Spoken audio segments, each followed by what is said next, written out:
வீட்டிலே சிம்பிளாக egg noodles வந்து ரெடி பண்ணிடலாம். அதுக்கு ஃபஸ்ட்டு நூடுல்ஸை வேக வைக்கணும். அதுக்கு 5 கப் தண்ணியில் தேவையான உப்பு, 1 டீஸ்பூன் எண்ணெய் சேர்த்துட்டு இது கூடவே 1 பேக்கெட் நூடுல்ஸ் சேர்த்துக்கலாம். நூடுல்ஸ் நல்லா வெந்ததுக்கப்புறம் ஃபில்டர் பண்ணிவிட்டு உடனே பச்சை தண்ணி சேர்த்துக்கோங்க. அப்போ தான் நூடுல்ஸ் வந்து குழையாமல் இருக்கும். இப்போ நூடுல்ஸ் வந்து வேக வச்சாச்சு. அடுத்து ஒரு பேனில் 3 டேபிள் ஸ்பூன் எண்ணெய், 4 முட்டையை உடச்சி சேர்த்துட்டு ஒரு 2 நிமிஷம் நல்லா ஃப்ரை பண்ணிவிட்டு தண்ணியை எடுத்து வச்சுருங்க.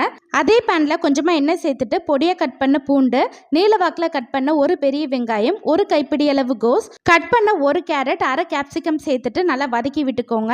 காய் நல்லா வதங்கினோடனே 1 டீஸ்பூன் தனி மிளகாய் தூள், அரை டீஸ்பூன் மிளகுத்தூள், 1 table spoon tomato sauce, 1 table spoon soya sauce சேர்த்துட்டு 2 நிமிஷம் நல்லா வதக்கி விட்டுட்டு வேக வச்ச நூடுல்ஸ் சேர்த்துக்கலாம். அடுத்து இதில் நூடுல்ஸ் மசாலா, ஃப்ரை பண்ண முட்டை, தேவையான உப்பு சேர்த்துட்டு நல்லா கலந்துட்டிங்கன்னா டேஸ்டியான முட்டை நூடுல்ஸ் வந்து ரெடி.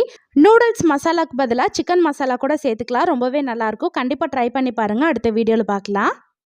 ஒரு 2 வருஷத்துக்கு முன்னாடி என் பையன் வாயில வெறும் 8 பல்லு தாங்க இருந்துச்சு. ஸோ அப்போ அவனுக்கு ஏற்ற மாதிரி குட்டி குட்டியாக மசாலா போடாமல் இதையே நான் செஞ்சு கொடுத்து மக்கரோனின்னு சொல்லி அவனை நம்பவும் வச்சிட்டேன். இதோட உண்மையான பேர் தெரிஞ்சவங்க கமெண்ட்ல சொல்லுங்க. 2 உருளைக்கிழங்கு வேக வச்சு மசிச்சுக்கோங்க. 1 கப் அரிசி மாவும் 1/2 ஸ்பூன் உப்பும் சேர்த்திட்டு கொஞ்சம் கொஞ்சமாக தண்ணி சேர்த்தி கூட கொஞ்சம் நெய்யும் ஊற்றி நல்லா பிசைஞ்சு எடுத்துக்கோங்க. அப்புறம் உங்களுக்கு பிடிச்ச மாதிரி ஏதாவது ஒரு ஷேப்பில் உருட்டி ஆவியில் வேக வச்சுக்கோங்க. நான் இன்னைக்கு மஷ்ரூம் மாதிரி பண்ணியிருக்கேன். ஒரு பேனில் எண்ணெய் சேர்த்து பொடியாக வெட்டின பூண்டும் சில்லி ஃப்ளேக்ஸும் போட்டு வதக்கி 2 தக்காளியும் அரைச்சி சேர்த்திக்கோங்க.